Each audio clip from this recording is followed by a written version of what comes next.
இயேசுவின் நாமத்தினாலே வந்திருக்கிற அவருக்கும் கிறிஸ்து பிறப்பின் வாழ்த்துக்களை தெரிவித்துக் கொள்கிறேன். பிரியமானவர்களே, இந்த ஆண்டை கர்த்தர் நமக்கு ஒரு ஆசீர்வாதமான ஒரு மகிமை நாளை கர்த்தர் நமக்கு மாற்றி தருவாராக. அல்லேலூயா. கர்த்தருடைய கருணமோடு கூட இருக்கிறது கர்த்தர் பெரிய காரியங்களை செய்து நடத்துவாராக. கழிந்த கிறிஸ்து பிறப்பின் நாள் முதல் இந்த நாள் வரலும் ஓராண்டு கால கர்த்தர் நம்மை பாதுகாத்து நம்மை நடத்தி வந்தார். கர்த்தருடைய கிருபை நம்மோடு கூட இருந்தது. எந்த நாளிலும் ஐக்கியமாக ஒன்று கூட கர்த்தருடைய நாமத்தை மகிமைப்படுத்த கிருபைகளை கர்த்தர் தந்தபடினாலே ஆண்டவருக்கு நன்றி செலுத்துகிறேன். கர்த்தர் நம்மை ஆசீர்வதித்து கர்த்தர் நடத்துவாராக. பிரியமானவர்களே, இந்த நாளில் கிறிஸ்து பிறப்பின் நோக்கம் என்ன என்பதை குறித்து சில காரியங்கள் நாம் கற்றுக்கொள்ளும்படியாக இருக்கிறோம். ஆண்டவராய் இயேசு எதற்காக இந்த உலகத்தில் வந்தார், அவருடைய நோக்கம் நம்முடைய வாழ்க்கையிலே நிறைவேறி இருக்கிறதா? அல்லேலூயா. கிறிஸ்து பிறப்பு என்பது அவர் வந்த நோக்கம். அவர் வந்த நோக்கம் பிதாவுடைய சித்தம் அதுவாக இருந்தது. ஆனால் அவர் வந்த திட்டம், அவர் வந்த நோக்கம் இன்றைக்கு அது நிறைவேறி இருக்கிறதா இல்லையா என்கிற ஒரு காரியத்தை வேதத்தின் மூலமாக நாம் ஆராய்ந்து அறியும்படியாக இருக்கிறோம். வேதத்தின் வழியாக கர்த்தருடைய ஆவியானவர் நம்மோடு கூட இடைபடுவாராக. வேதம் நம்ம கற்றுக் கொடுக்கிற காரியம் என்ன? பிலிப்பியர் 2வது அதிகாரத்தை திருப்பிக் கொள்ளலாம். பிலிப்பியர் 2வது அதிகாரம் 6, 7, 8 வசனங்களை வாசிக்கலாம்.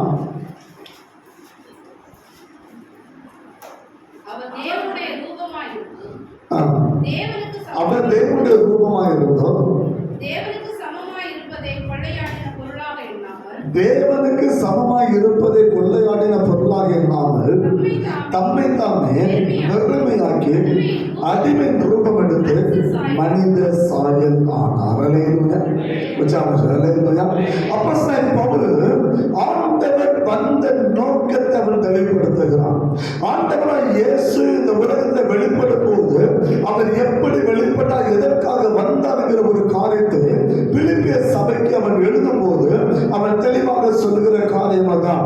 அவர் தேவனுடைய ரூபமாக இருந்தும், வேதம் சொல்லுது, தேவனுக்கு சமமாக இருப்பது கொள்ளையாடின பொருளாக எண்ணாமல் தம்மை தாமே வெறுமையாக்கி அடிமை ரூபம் எடுத்து மனித சாயல் ஆனார். அவர் வெந்த இழந்து இன்னொரு இடத்துக்கு அவர் வருகிறார். அதுதான் அவருடைய பிறப்பினுடைய முக்கிய நோக்கம். அவர் தேவ ராஜ்யத்தை இழந்து பூலோகத்துக்கு அவர் வருகிறார். தேவனுக்கு சமமாக இருக்கிற அந்த காரியத்தை இழந்து நம்மை போல அடிமையாக இந்த உலகத்தில் அவர் கடந்து வருகிறார். அவருடைய பிறப்பின் நோக்கம் அதுதான். அவர் எல்லாவற்றை இழந்து நம்மை போல மனித சாயலாக அவர் இந்த உலகத்தில் வந்தார் என்று சொல்லி பரிசுத்த வேதம் நமக்கு தெளிவாக சொல்லுகிறது. முதலாவது பவுல் எழுதுகிறார், அவர் தேவனுடைய ரூபமாக இருந்தும். ஆண்டவராய் இயேசு கிறிஸ்துவின் பிறப்பை குறித்து வேதம் 7 விதமான காரியங்களை நமக்கு வெளிப்படுத்துகிறது. முதலாவது நம்ம பார்ப்போம் சொன்னா ஏசாயா 9வது அதிகாரம் 6வது வசனத்தை வாசிக்கலாம். ஏசாயா 9:6 என்ன சொல்லுகிறது? நமக்கு ஒரு குமாரன் பிறந்தார், நமக்கு ஒரு குமாரன் கொடுக்கப்பட்டார், கர்த்தத்துவம் அவர் தோளின் மேல் இருக்கும், அவர் நாமம் அதிசயமானவர், வல்லமுள்ள தேவன், நித்திய பிதா. போதுவே அழகா சொல்கிறது, நமக்கு ஒரு பாலகன் பிறந்தால், நமக்கு ஒரு குமாரன். முதல்ல பரலோகத்திலிருந்து அவர் நமக்காக கொடுக்கப்பட்டவர். அல்லேலூயா. பிதாவினாலே பரலோகத்திலிருந்து நமக்கு கொடுக்கப்பட்டவர் தான் ஆண்டவராய். அவருடைய பிறப்பின் நோக்கம் நமக்காக அவர் பிதாவினாலே கொடுக்கப்பட்டவர். இரண்டாவது நம்ம பார்ப்போம் சொன்னா 1 தீமோத்தேயு 1வது அதிகாரம் 15வது வசனத்தை வாசிக்கும் போது பவுல் அழகாக தீமோத்தேயுக்கு எழுதும் தெளிவாக எழுதுகிறான். வாசிக்கலாம். 1 தீமோத்தேயு 1:15. பாவிகளை ரட்சிக்க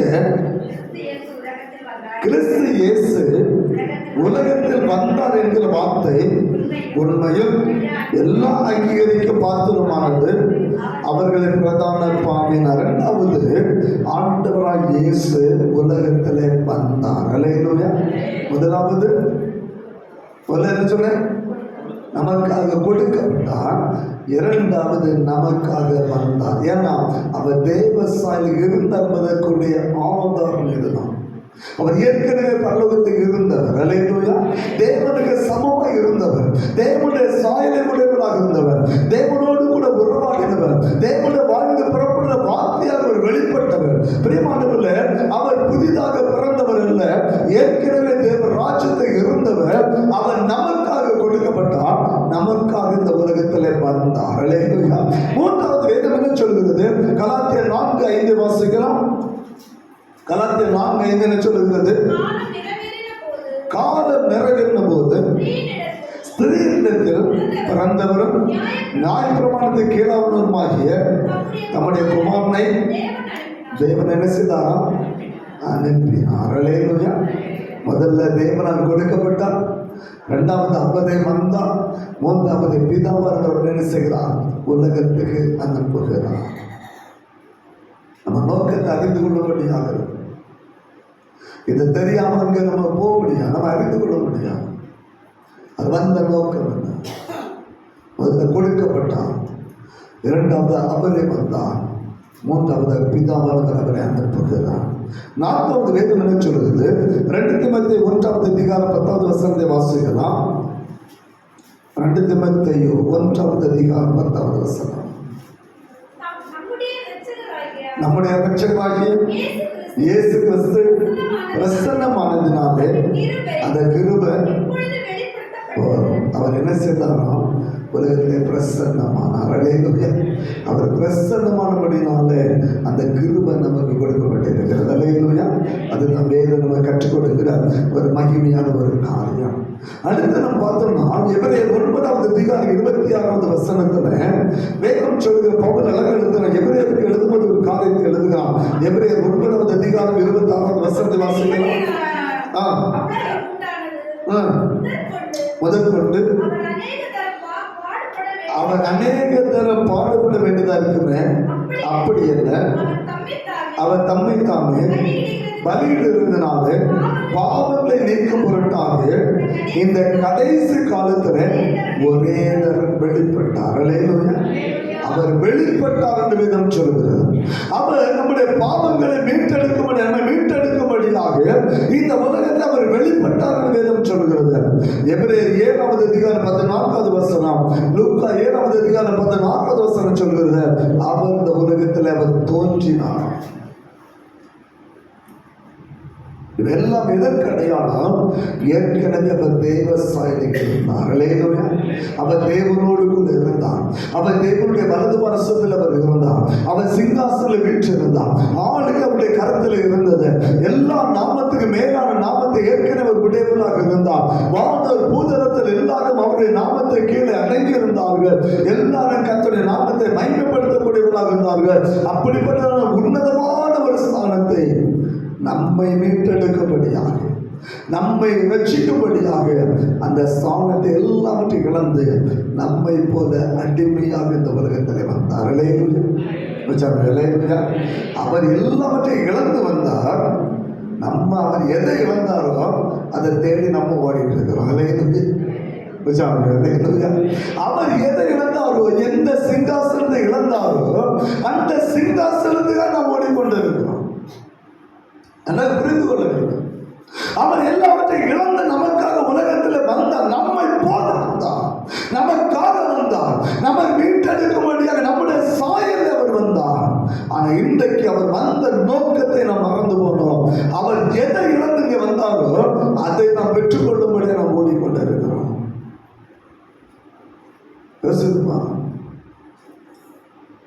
கர்த்தருடைய ஆண்டு வந்த நோக்கத்துடைய மேன்மை, அவர் எதுக்காக இந்த உலகத்தை அவர் பிறந்தார், அவர் பிறந்தவருடைய அந்த மேன்மை என்ன, வேதம் நம்ம கற்றுக் கொடுக்கிற காரியம் என்ன, யோசித்து பார்க்க வேண்டும். பிரியமான சிமியோன் ஆண்டவராய் இயேசுவை தன்னுடைய கரத்தில் ஏற்றி கொண்டவனாய் அந்த வாய்ந்த புறப்பட்ட ஒரே வார்த்தை லூக்கா 2:32 சொல்லுகிறான். ஆண்டவரை இரட்சணத்தை என் கண்கள் கண்டது. அல்லேலூயா. ஒரு மகிமையான வார்த்தை. அந்த இரட்சணத்தை என் கண்கள் கண்டது, அந்த இரட்சிப்பை என் கண்கள் கண்டது. ஆண்டவராய் இயேசுவை கரத்தில் ஏற்றின உடனே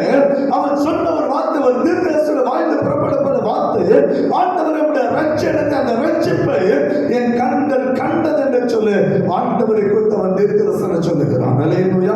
ஏனென்று சொன்னால் மத்தேயு 1வது அதிகாரம் 21வது வசனம் சொல்லுகிறது, அவரே ரட்சகர் என்று சொல்லு என் ஆண்டவராய் இயேசு பிதாவாகிய தேவன் அங்கே சாட்சி கொடுக்கிறார். வாசிக்கலாம். மத்தேயு 1வது அதிகாரம் 21வது வசனம். அவள் ஒரு குமாரனை பெறுவாள், அவருக்கு இயேசு என்று பெயரிடுவாயாக, ஏனெனில் அவர் தமது ஜனங்களின் பாவங்களை நீக்கி அவளை ரட்சிப்பார் என்று தீர்க்கதரிசி மூலமாய் உரைக்கப்பட்டது நிறைவேறும்படி இதெல்லாம் நடந்து கொண்டிருக்கிறது. அல்லேலூயா. வேதம் அழகாக சொல்லுகிற பிரியமானவர்களே, ஆண்டவராய் தேவன் ஆண்டவராய் இயேசுவை குறித்து அவர் சாட்சி கொடுக்கிறார். அவர் ரட்சகர்.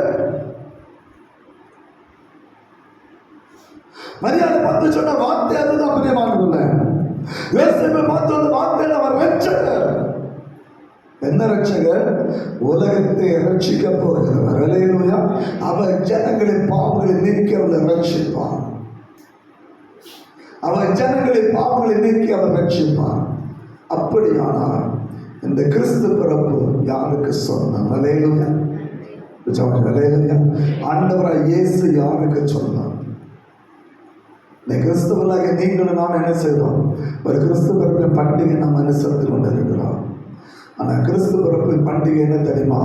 எல்லா ஜனத்திலும் பொதுவான ஒரு பண்டிகை. அல்லேலூயா. அல்லேலூயா. இந்துக்களுக்கும் இது ஒரு கிறிஸ்து பிறப்பின் பண்டிகை. அல்லேலூயா. முஸ்லிம்களுக்கு அது கிறிஸ்து பிறப்பின் பண்டிகை. ஒரு சீக்கியனுக்கு அது ஒரு கிறிஸ்து பிறப்பு என்பது ஒரு பண்டிகை. பிரியமானவர்களே, இது சாதாரண ஒரு கிறிஸ்தவத்துக்காக உருவாக்கப்பட்ட ஒரு காரியம் அல்ல. ஆண்டவராய் இயேசு இந்த உலகத்தில் ஒரு மதத்தை ஸ்தாபிக்க வரவில்லை. ஒரு கிறிஸ்டியானிகள் ஒரு மதத்தை உருவாக்க வேண்டும் என்று அவர் வரவில்லை. அவர் வந்ததே ஜனங்களின் பாவங்கள் நீக்கி அவளை ரட்சிக்கும்படி இந்த உலகத்தை வெளிப்பட்டார். அல்லேலூயா. அவர் ஜனங்களுடைய பாவங்களை நீக்கி அவர் ரட்சிக்கும்படி இந்த உலகத்தை வெளிப்பட்டார். வேதம் என்ன சொல்லுகிறது? லூக்கா எழுதின நற்செய்தி நூலில் வேதம் நமக்கு தெளிவாக ஒரு காரியத்தை நமக்கு காண்பித்துக் கொடுக்கிறது. வேதத்தை நாம் திருப்பிக் கொள்ளலாம். லூக்கா சுவிசேஷம் 2வது அதிகாரம், லூக்கா 2வது அதிகாரம் 10வது வசனத்தை வாசிக்கலாம். தேவதூதன் அவளை நோக்கி, பயப்படாதிருங்கள், இதோ எல்லா ஜனத்துக்கும் மிகுந்த சந்தோஷத்தை உருவாக்கக்கூடிய ஒரு நற்செய்தியை நான் உங்களுக்கு அறிவிக்கிறேன். அல்லேலூயா. எல்லா ஜனத்துக்கும். அது ஒரு தனிப்பட்ட ஒரு மனிதனுக்கு மாத்திரம் அல்ல, ஒரு தனிப்பட்ட ஒரு குழுவுக்கு மாத்திரம் அல்ல, ஒரு தனிப்பட்ட ஒரு சமுதாயத்துக்கு மாத்திரம் அல்ல. வேதம் சொல்லுகிறது, பரலோகத்திலிருந்து புறப்பட்ட வார்த்தை எல்லா ஜனங்களுக்கும் மிகுந்த சந்தோஷத்தை உருவாக்குற நற்செய்தி. இன்றைக்கு கர்த்தராகிய கிறிஸ்து ரட்சகர் உங்களுக்காக தாவீதில் பிறந்திருக்கிறார். அல்லேலூயா. அல்லேலூயா. அது தனிப்பட்ட ஒரு மனிதனுக்கு வந்த வார்த்தை அல்ல, தனிப்பட்ட ஒரு கிறிஸ்தவத்துக்காக மாத்திரம் வந்த வார்த்தை அல்ல. இது எல்லா ஜனத்துக்கும் வந்த ஒரு வார்த்தை. இயேசு பிறந்திருக்கிறார், ஏற்றுக்கொண்ட ரட்சிப்பு. அல்லேலூயா. அல்லேலூயா. அவர் ஏற்றுக்கொண்ட ரட்சிப்பு அவர் எல்லாருக்கும் வந்திருக்கிறார், ஒரு தனிப்பட்ட மனிதனுக்காக இல்ல. அதான் நான் ஏற்கனவே சொன்னேன், அவர் மதத்தை ஸ்தாபிக்க வரவில்லை. ஒரு கிறிஸ்தவங்கிற மதத்தை உருவாக்கி ஒரு கூட்ட ஜனத்தை தமக்காக சேர்த்து கொண்டு அவர் வருவது, அவர் இதுக்காக அவர் வரவில்லை. எல்லா ஜனங்களும் ரட்சிக்கப்பட வேண்டும். அல்லேலூயா. எல்லா ஜனங்களும் ரட்சிக்கப்பட வேண்டும். எல்லாம் இயேசுவை அறிகிற அறிவில் வளர வேண்டும். அது நம் பிதாவுடைய நோக்கமாக இருந்தது. எனவே தாமதியமானவர்களே, அவர் தேவ சாயலை உடையவராக இருந்தாலும் பிதாவாகிய தேவன் உங்களுக்காக எனக்காக அவரை இந்த உலகத்துக்கு அனுப்பி தந்தார். அல்லேலூயா. அல்லேலூயா. யோவான் 3:16 படி நம்மை வைத்த அன்பு, பிதாவாகிய தேவன் நம்மீது வைத்த அன்பு, அந்த அன்பு பிரியமானவர்களே அவரை நம்மோடு கூட சேர்த்தது.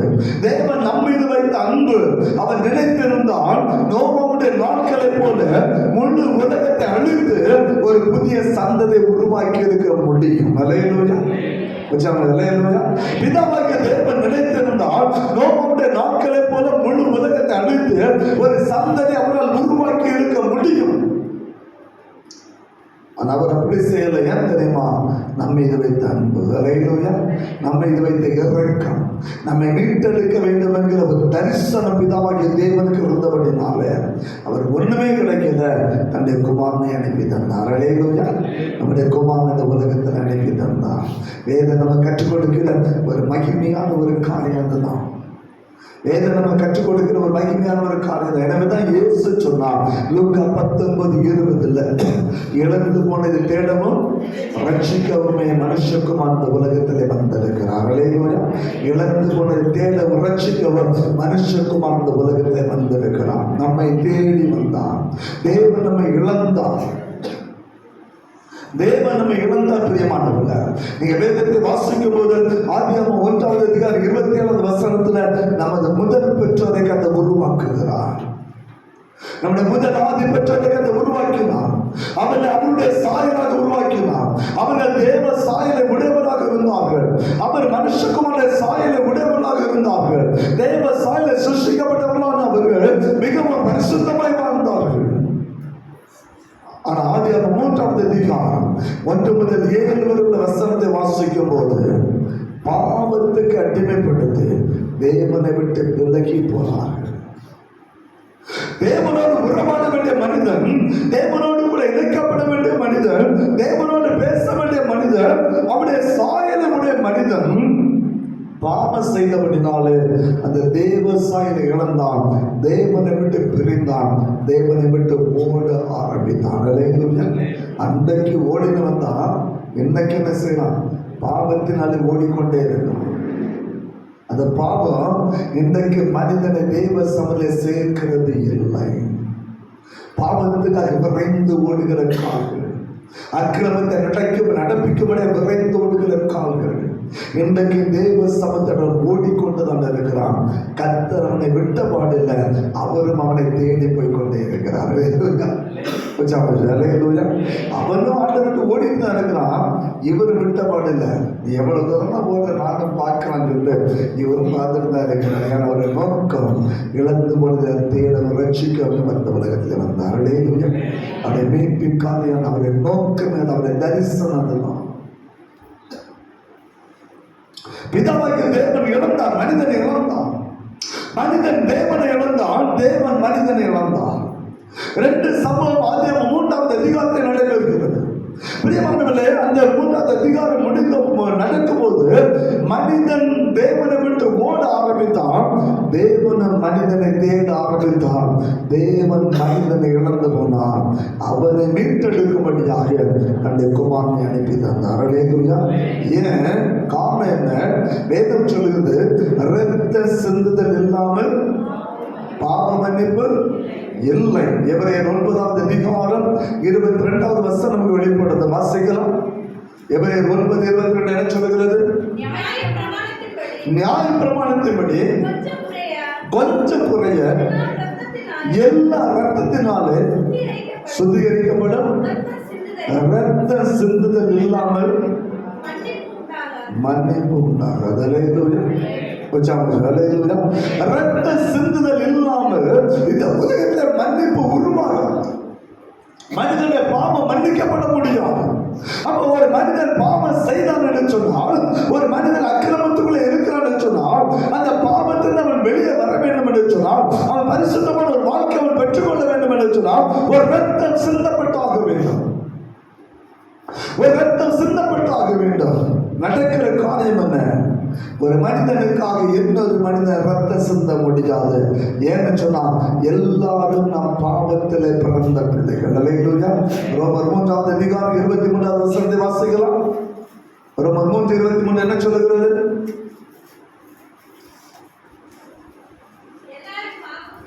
எல்லாரும் பாவம் செய்து தேவ மகிமை அற்றவர்களாகி இலவசமாய் அவருடைய கிருபையினாலே இயேசு கிறிஸ்துவில் உள்ள மீட்பு கொண்ட நீதிமன்றங்கள் வேதம் சொல்லி எல்லாரும் பாவம் செய்து தேவ மகிமை இழந்து போனார்கள். உலகத்தில் பிறந்தவன் எப்படிதான் பிறக்கிறான்? பாவத்தில் பிறக்கிறான். நம்ம எல்லாம் பாவப்பட்ட பெற்றோர்களுக்கு பிறந்த பிள்ளைகள். பாவத்தின் அடிமைத்தனத்தில் ஆதி பெற்றோர் இந்த பாவத்தை அந்த வேரில் நாம் பிறந்த பிள்ளைகள் எல்லாரும் நாம் பாவத்துக்கு அடிமைகளாக இருக்கிறோம். யாருமே இங்கே நீதிமான்கள் இல்லை. அதனால ஒரு தனிப்பட்ட ஒரு மனிதர் ரத்தம் ஒரு மனிதனுடைய பாவத்தை அதை சுத்திகரிக்காது. அல்லேலூயா. எனவே தான் ஆண்டவராய் இயேசு பரிசுத்த ஆவியினாலே இந்த உலகத்தை அவர் வெளிப்பட்டார். அல்லேலூயா. பரிசுத்த ஆவியினாலே பரிசுத்தம் உள்ளவராக பிரியமானவர்களே இந்த உலகத்தை அவர் வெளிப்பட்டார். வேதம் சொல்கிறது அவர் பாவம் செய்யவில்லை. அல்லேலூயா. அவர் பாவம் செய்யவில்லை, அவர் அக்கிரமம் செய்யவும் இல்லை. அவர் பரிசுத்தம் உள்ளவராக, அவர் நீதிமானாக பிரியமானவர் அவர் இந்த உலகத்தில் அவர் வாழ்ந்தார் என்று சொல்லி பரிசுத்த வேதாகம் நம்ம காண்பித்துக் கொடுக்க நீங்களாம் அறிந்து கொள்ள முடியும். இந்த உலகத்தை ஒரு பரிசுத்தமான ஒரு வாழ்க்கை வாழ்ந்தார். நமக்காக இரத்த சிந்தும்படியாக பிதாவினாலே அனுப்பப்பட்டவர் என் ஆண்டவராய் இயேசு. அல்லேலூயா. அல்லேலூயா. அதுதான் ஒரு வேதம் சொல்லி இழந்து மனை தேடி வந்தார், நம்மை தேடி வந்தார். ஏற்கனவே தேவனுக்கு நமக்கு எந்த உறவும் இல்லை. தேவனுக்கு நமக்கு எந்த உறவும் இல்லை. பாவம் நடிசுவராக இருந்து தேவனை நம்ம விட்டு பிரித்தது. பாவம் நம்ம விட்டு தேவனை விட்டு பிரித்த மட்டுமல்ல, தேவ சமூகத்தை நம்ம அகற்றினது. பிரியமானவர்கள், தேவ சமூகம் சேர்வதற்கு தகுதி இல்லாமல் நம்ம இருந்தோம். ஆனா அவருடைய ரத்தம், என் ஆண்டவராய் இயேசுவின் ரத்தம் இழந்து போன அந்த உறவை நமக்கு ஏற்படுத்தி தந்தது. அல்லேலூயா. அதற்காகத்தான் அந்த உலகத்தில் வந்தார். அல்லேலூயா. இழந்து போன உறவு, ஏதேன் தோட்டத்தில் எந்த உறவை நாம் இழந்தோமோ, எந்த சாயலை நாம் இழந்தோமோ, எந்த மகிமை இழந்தோமோ, அதை மீண்டுமாய் பெற்றுக்கொள்ளும்படியாக, மீண்டுமாய் நமக்கு தந்து தேவனோடு கூட இணைக்கும்படியாகத்தான் ஆண்டவராய் இயேசு இந்த உலகத்தை வெளிப்பட்டார். அல்லேலூயா. அல்லேலூயா. அவர் வெளிப்பட்டது நோக்கமே அதுதான். இன்னைக்கு அது தெரியாமலே கிறிஸ்துமஸ் எழுதிக்கிறோம், நம்ம கொண்டாடி இருக்கிறோம். நல்லா புரிஞ்சு, அது தெரியாமலே இன்னைக்கு கிறிஸ்துமஸ் நம்ம கொண்டாடிட்டு இருக்கோம். நமக்கு தெரிஞ்சல என்ன, ஒரு புத்தாண்டு எடுக்கணும், கிறிஸ்துமஸ் போகணும், கோயிலில் போய் என்ன செய்யணும், கத்தரை ஆராதிக்கணும், அந்த ஆள் வீட்டுக்கு உறங்கணும், அந்த ஆள் முடிச்சுட்டு பேசாமல் இருக்கணும். நல்லா புரிஞ்சுக்கணும். இன்னைக்கு அதுவே நம்முடைய நிகழ்ச்சியாக மாறிவிட்டது. நம்முடைய நோக்கம் அது எதற்காக கிறிஸ்து வந்தார்கிற நோக்கத்தை மறந்து போனோம். அதை பண்டிகையாக நாம் மாற்றிவிட்டோம். ஆண்டவர் பண்டிகைக்காக வரவில்லை, நம்மை மீட்டெடுக்க வந்தார். நம்ம ரட்சிக்க வந்தார். பிதாவுக்கு நமக்கு இந்த தொடர்பை மீண்டும் இணைக்கும்படியாக இந்த உலகத்தை அவர் வெளிப்பட்டார். அந்த நோக்கம் அதுதான். இன்றைக்கு அந்த நோக்கம் நம்முடைய வாழ்க்கை நிறைவேறுகிறதா? இந்த வயது முதிர்ந்தவர்கள் இருக்கிறாங்க, 70-80 வயதானவர்கள் இருக்கிறாங்க. எத்தனை வருஷம் ஆண்டுகளாக? நான் 46 ஆண்டுகளை கத்தர் ஆராதிச்சுட்டு இருக்கிறேன். நீங்க எல்லாரும் உங்க வயதுக்கு தகுந்த மாதிரி கத்தர் ஆராதிக்கிறோம். அத்தனை கிறிஸ்துமஸ் நம்ம 46 கிறிஸ்துமஸ் பார்த்துருக்கிறேன். ஆனா தேவன் நோக்கம் நிறைவேறுகிறதா? அல்லேலூயா.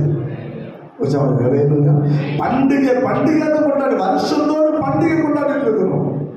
வருஷத்தோடு அந்த கிறிஸ்து பிறப்ப பண்டிகை நம்ம அனுசரித்து கொண்டு இருக்கிறோம். வருஷத்தோடு வந்து இப்படியே தெளிவாக ஆஸ்வதிக்கிறோம். அதுக்கு செய்ய கடமைகளை செய்கிறோம். ஆலயத்தில் என்னென்ன ஏற்பாடு செய்ய எல்லா முன்னேற்பாடுகளும் நம்ம செய்கிறோம். நம்முடைய வீட்டில் இருக்கிற எல்லா ஆயுதங்களை செய்கிறோம். அதற்காக பணத்தை சேகரிக்கிறோம். இப்போ ஒரு பெரிய திட்டமே போட்டிருக்கோம். கூட்டம் முடிஞ்சு போனோம்னே வீட்டுக்காரர் தூங்கிடுவாங்க. முதல்ல வண்டி முதல்ல கடை போயிட்டோம், தூங்கிடக்கூடாது. நம்ம நோக்கமே அதுதான். அது வந்த பிற்பாடு அதை ஒரு மனத்தினால்தான் அப்படியே தூக்கம் வேலையில்லையா, அது ஒரு பழக்கம் ஆயிடுச்சு. ஆனால் வந்த நோக்கத்தை என்ன செய்யணும்? கிறிஸ்துவின் நோக்கத்தை விட்டுட்டோம். அதை பண்டிகையாக மாற்றிவிட்டோம். அது ஆடம்பரமாக மாற்றிவிட்டோம். அதை பெரியமான கொண்டாட்டமாக மாற்றி விட்டோமே தவிர என் ஆண்டவராய் இயேசு இன்றைக்கு நமக்குள்ளே பிறந்திருக்கிறார். அல்லேலூயா. அவர் வந்த நோக்கம் நம்முடைய வாழ்க்கை நிறைவேறுக, நம்மை மீட்டெடுக்க வந்தாரு. இன்றைக்கு நாம் தேவனுக்கு அடிமைகளாக நம்ம அர்ப்பணித்திருக்கிறோம்.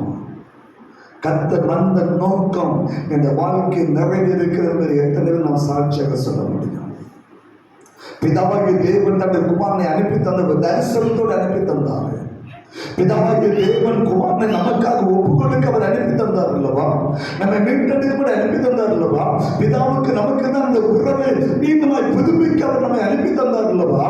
அவர் வந்த நோக்கம் நம்முடைய வாழ்க்கை நிறைவேற இருக்கிறதா? அவர் வந்த நோக்கம் நம்முடைய வாழ்க்கை நிறைவேற இருக்கிறதா? அதெல்லாம் விட்டுட்டு அவர் எதை விட்டு கீழே வந்தாரோ அதை நோக்கி நம்முடைய பிரியாமல் இருந்து கொண்டே இருக்கிறது. அது இல்லைன்னா நான் இல்லை, அந்த அளவுக்கு போத மாதிரி ஆயிடுச்சு. யோசிக்கலாம். அவர் எப்போது எல்லாத்தையும் இலக்க நாம் ஆயத்தமாக இருக்கோம். அலையிலுயா. ஆனால் இந்த இலக்கு ஆயத்தம் இல்லை. கர்த்தர் வந்த நோக்கம் என்ன? அவர் கிறிஸ்தவர்களுடைய நோக்கம் என்ன? அவர் வந்த காரியம் என்ன? இன்றைக்கு நாம் எதுக்காக அவர் ஆராதித்துக் கொண்டிருக்கிறோம்? அவருடைய மேன்மை என்ன? அவருடைய காரியம் என்ன? பிதாவுடைய சித்தம் என்ன? நம்ம அழகா ஜெபம் பண்றோம். பரலோகத்தினுடைய சித்தம் நிறைவேறது போல பூமியிலே வாழ்க்கையுள்ள சித்தம் நிறைவேற்ற நம்ம ஜெபம் பண்றோம். ஆனால் தேவ சித்தம் அர்ப்பணித்து இருக்கிறோமா? ஆண்டவராய் இயேசுவின் ரத்தத்தினால் மீட்கப்பட்ட ஜனமாக இருக்கிறோமா? அவர் ரட்சகராக இந்த உலகத்தை வந்தார் அல்லவா? உங்களை என்னை மீட்டெடுக்கும்படியாக, உலகத்தின் பாவங்களை சுமக்கும்படியாக, உலகத்தின் அக்கிரமங்களை சுமக்கும்படியாக, நான் செய்த பாவம் அக்கிரமம் எல்லாவற்றை அநியாயங்கள் பிரியமான எல்லாவற்றையும் சுமக்கும்படி இந்த உலகத்தை வெளிப்பட்டார் அல்லவா? இன்றைக்கு அந்த ஆண்டவராய் இயேசுவை நாம் ஏற்றுக்கொண்டு இருக்கிறோமா? அவரை என்னைக்கு நம்ம முழு ரட்சகரை ஏற்றுக்கொள்கிறோமோ அதுதான் உண்மையான கிறிஸ்துமஸ். அவர் இல்லாத பண்டிகை கிறிஸ்துமஸே இல்லை. என் வாழ்க்கையில இல்லாம நான் கொண்டாடுற பண்டிகை கிறிஸ்துமஸ் அல்ல. அவரை ஏற்றுக்கொண்டு அவரை வாழ்க்கையில வைத்து அவரை நாம் ஆராதிக்கிறோமே அதுதான் உண்மையான கிறிஸ்துமஸ். இன்றைக்கு அது நம்முடைய வாழ்க்கை நிறைவேறி கொண்டிருக்கிறது. எத்தனை ஆண்டுகள் உங்க வயதை நீங்க கணக்கு போட்டுக்காங்க. ஒரு வயது எனக்கு தெரியாது. எத்தனை வருஷங்கள் நம்ம கிறிஸ்துமஸ் கொண்டாடுகிறோம். அவர் வந்த நோக்கம் நிறைவேறி இருக்கிறதா? அடுத்த வருஷம் இதே ஒரு பண்டிகை கொண்டாட முடியாது இருக்கிறோம். ஆனா வந்த நோக்கம் நிறைவேறி இருக்கிறதா? தேவ திட்டம் நிறைவேறி இருக்கிறதா? தேவனுடைய சித்தம் நிறைவேறுகிறதா? தேவனுடைய தரிசனமுடைய வாழ்க்கை நிறைவேறுகிறதா? அவர் நமக்காக அவர் அனுப்பி தந்தார் அல்லவா? அந்த வந்த நோக்கம் பிரியமானவர்கள இன்றைக்கு நம்முடைய வாழ்க்கை நிறைவேறுகிறதா? யோசித்து பார்க்கிறேன். அதுவே இன்றைக்கு நம்முடைய கேள்விக்குரிய நின்று கொண்டு இருக்கிறது. அவரை ஏற்றுக்கொண்டு நாம் அனுசரிக்கிறோம் அல்லவா? அதுதான் உண்மையான அவர் கிறிஸ்து பிறப்பின் பண்டிகை. அவர் வந்த நோக்கம் நிறைவேற வேண்டும். அவருடைய சித்தம் நிறைவேற வேண்டும். அவருடைய காரியம் நிறைவேற வேண்டும். அந்த பாவத்திலிருந்து என்னைக்கு நாம் மீட்டெடுக்கப்படுகிறோமோ, அக்கிரமத்தை கிரியந்து என்னைக்கு நாம் மீட்டெடுக்கப்படுகிறோமோ, என் ஆண்டவருக்காக எல்லாவற்றையும் இழக்க என்றைக்கு நாம் ஆயத்தம் உள்ளவர்களாக இருக்கிறோமோ அன்றைக்கு நாம் கொண்டாட போகிறோம் அல்லவா? அதுதான் உண்மையான கிறிஸ்துமஸ் பண்டிகையாக இருக்கும். நீ எல்லாம் வெறுமையான ஒரு பண்டிகையாக போகுமே தவிர அவர் வந்த நோக்கத்துக்கு பிரயோஜனம் இல்லாமல் போய்விடும். எனவே கிறிஸ்துவுக்கு பிரியமானவர்கள் ஒவ்வொரு நாளும் கிறிஸ்துவ உள்ளத்தை பிறந்தவராக மாற வேண்டும். இது ஒரு நாள் நடக்கிற காரியம் இல்லை. ஒவ்வொரு நாளும் இயேசு உள்ளத்தை பிறக்க வேண்டும். ஒவ்வொரு நாளும் கிறிஸ்துமஸ், ஒவ்வொரு நாள் நமக்கு அந்த கிறிஸ்துவ பண்டிகையாக இருக்கணும். அவர் வந்த நோக்கம் நிறைவேற வேண்டாம். தேவ சித்தம் வாழ்க்கை நிறைவேற வேண்டாம். இழந்து நம்மை தேடி வந்தார் அல்லவா? இழந்து போன அந்த தேவ சாயலை நீங்கள் நாம் பெற்றுக்கொள்ள வேண்டாம். இழந்து போன தேவனுடைய மகிமை நாம் பெற்றுக்கொள்ள வேண்டாம். இழந்து போன அந்த தேவன் கொடுத்த அந்த பரிசுத்தத்தை நாம் பெற்றுக்கொள்ள வேண்டாம். மாத்திரமல்ல, என் ஆண்டவராகிய தேவன் எங்கே இருக்கிறாரோ அவரோடு கூட உட்கார்கிற அந்த பாக்கியத்தை நாம் பெற்றுக்கொள்ள வேண்டும். அதுதான் கிறிஸ்துமஸ் பண்டிகை. அதுதான் கிறிஸ்துமஸ் பண்டிகை. அவர் வந்த காரியம். அதற்காக நம்மை அர்ப்பணிக்கிற பிள்ளைகளாக மாறும். அதற்காக நம்ம ஒப்புக் கொடுக்கிற பிள்ளைகளாக இருக்கும். அதற்காக நம்மை முற்றிலுமாக பிரியமானவர்களே நம்மை தத்தம் செய்கிற பிள்ளைகளாக இருக்கணும். அவர்தான் சொன்னான், பாவிகள் பிரதான பாவிகள் ஒண்ணுமே இல்லை, முற்றிலுமா தன்னை வெறுமையாக்கிறோம். ஒண்ணுமே இல்லை. நமக்கு இருக்கிறது கொஞ்சம், அதை வச்சு நம்ம பண்ற மேன்மை பாராட்டு எப்பா எப்பா உலகமே தாங்க. இருக்கிறது கொஞ்சம் தான், அதை வச்சு நம்ம பேசுற பேச்சு, நம்ம பண்ண புகழ்ச்சி, ஐயோ. பவுல் எல்லாவற்றையும் இழந்தான். எனவே தான் சொன்னான், எனக்காக ஜீவிக்கிறன்னு வைக்கப்பட்டிருக்கிறது. எனக்காக ஜீவிக்கிறன்னு வைக்கப்பட்ட. அதுதான் ஓட்டம். அந்த ஓட்டம் நமக்கு சரியாக இருக்க வேண்டும். ஏதேன் தோட்டத்திலிருந்து எப்படி மனிதன் ஆண்டை விட்டு ஓடினான், மீண்டுமாய் அவன் தேவன் நோக்கி ஓடி வர வேண்டும். தேவனோடு இணைக்கப்பட்டவனாக மாற வேண்டும். அந்த ஏதேன் தோட்டத்தின் உறவு ஒரு நாள் விட்டு போகக்கூடாது. அந்த ஏதேன் தோட்டத்தை அந்த மகிமை, மனிதனுக்குள்ள அந்த மகிமை விட்டு போகக்கூடாது. அந்த கிருபை ஒரு நாளை விட்டு விலகக்கூடாது. அதை ஏற்றுக்கொண்டு ஆண்டுடைய சமயத்தில் அர்ப்பணித்து நாம் கொண்டாடுகிறோம் அல்லவா, அதுதான் உண்மையான கிறிஸ்துமஸ் பண்டிகை. அப்படிப்பட்ட நாள் இந்த நாளாக இருக்குமானால் அதுவே நமக்கு ஆசீர்வாதமான நாளாக இருக்கும். அதுவே நமக்கு ஒரு மகிமை நாளாக இருக்கும். எனவே கிறிஸ்துவுக்கு பிரியமானவர்களே, இந்த கிறிஸ்துவ பண்டிகை ஆசரிக்க நீங்களும் நான் ஆசிரியர் இழந்து நம்மை தேடி வந்து ஆண்டுடைய கருத்துல நாம் அர்ப்பணித்து, ஆண்டவரை எனக்குள்ள வந்து பிறக்க என கலத்தில போல எழுதுறோம். கிறிஸ்துவான மகிமை நம்பிக்கையாக, கிறிஸ்துவான மகிமை நம்பிக்கையாக முடிந்து வரும். கிறிஸ்துவான மகிமை நம்பிக்கையாக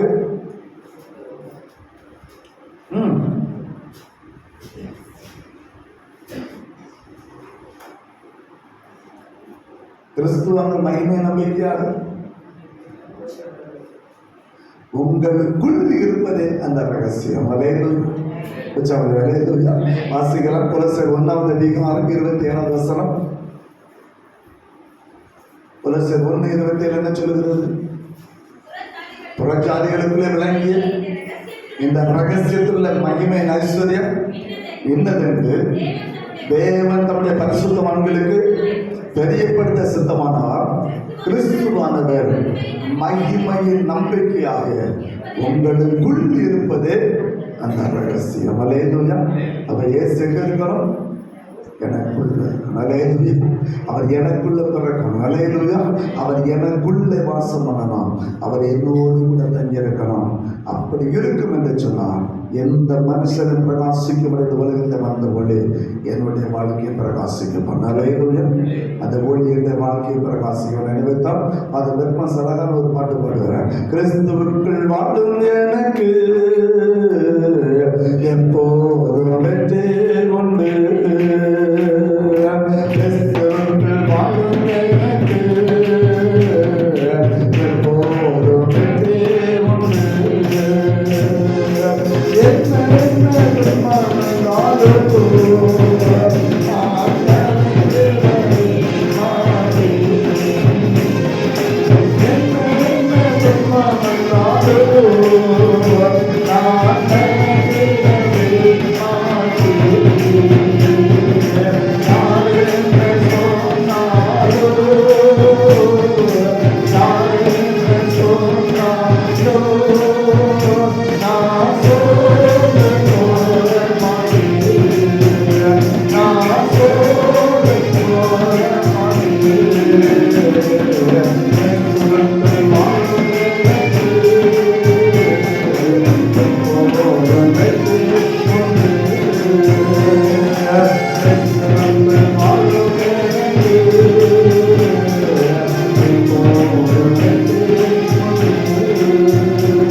நமக்குள்ள வாசம். அது பெத்லகேமில் பிறந்தது பெரிய காரியம் இல்லை. அவர் உலகத்தின் மத்திய பெத்லகேமில் பிறந்தது அவர் பெரிய காரியம் அல்ல. அவர் மாட்டுத்தொழுத்தில் பிறந்தது பெரிய காரியம் அல்ல. பிரியமானவர்களே, இந்த உலகத்தில் மனிதனை வந்தது பெரிய காரியம் அல்ல. அவர் எனக்குள்ள வருவதுதான் உலகத்துடைய பெரிய காரியம். அவர் எனக்குள்ள வர, அவர் அங்கே பிறந்தது பெரிய காரியம் இல்லை. அது 2000 ஆண்டுகளுக்கு முடிந்து போன ஒரு சம்பவம். 2000 ஆண்டுகள் முடிந்து போன சம்பவம். அவர் பெத்லகேமில் பிறந்தது. அது மரியாதை வயிற்றில் பிறந்தது. அவர் பிரியமானவர்கள் புல்லனிலே பிறந்தது. எல்லாம் 2000 ஆண்டுகள் நடந்த சம்பவம். ஆனா இன்றைக்கு எனக்குள்ள அவர் பிறந்திருக்கிறார். அல்லேலூயா. அதுதான் இன்றைக்கு 2025ஆம் ஆண்டுக்கான செய்தி. அதுதான் இன்றைக்கு கிறிஸ்து எனக்குள்ள பிறந்திருக்கிறார். நான் கிறிஸ்துவை தரித்து கொண்டவனாக வாழ்ந்து கொண்டிருக்கிறேன். தேவ சாயல் அழைக்கப்பட்ட அந்த கிருபை நான் பெற்றிருக்கிறேனா, அதை நான் பெற்றுக்கொள்வேன் என்று சொன்னால் அந்த கிறிஸ்து பிறப்பின் மேன்மையான ஒரு காரியமாக இருக்கும். அல்லேலூயா. அதுதான் தேவ கிருபை. அதை தான் நான் பெற்றுக்கொள்ள வேண்டும். அதுதான் பெற்றுக்கொள்ள ஒவ்வொரு நாள் நம்ம ஜெபிக்கும் போது கேட்க வேண்டிய காரியம் தான், ஆண்டவரே எனக்குள்ளே நீர் வாசம் பண்ண வேண்டும், நீங்க எனக்குள்ளே வரணும். நான் இழந்து போன அந்த தேவ சாயலை பெற்றுக்கொள்ளணும், இழந்து போன அந்த பரிசுத்தத்தை நான் பெற்றுக்கொள்ளணும், இழந்து போன அந்த தேவ கிருபை நான் பெற்றுக்கொள்ளணும், இழந்து போன அந்த உறவை நான் பெற்றுக்கொள்ளணும். அதற்காக நீர் எனக்குள்ளே வர வேண்டும் என்று சொல்ல ஒவ்வொரு நாளும் ஜெபித்து தேவ சமூகத்தை எப்ப கொடுப்போம் என்று சொன்னால் ஒவ்வொரு நாள் நமக்கு ஆசீர்வதிக்கப்பட்ட ஒரு நாளாக இருக்கும். அல்லேலூயா. அந்த கிருபை கர்த்தர் நமக்கு தரும்படியாக அவருடைய சபத்தை அர்ப்பணித்து கடந்து சொல்லுமா, கர்த்தரை அவரை ஆசீர்வதித்து நடத்துவாராக. ஆமென். ஜெபம் செய்வோம்.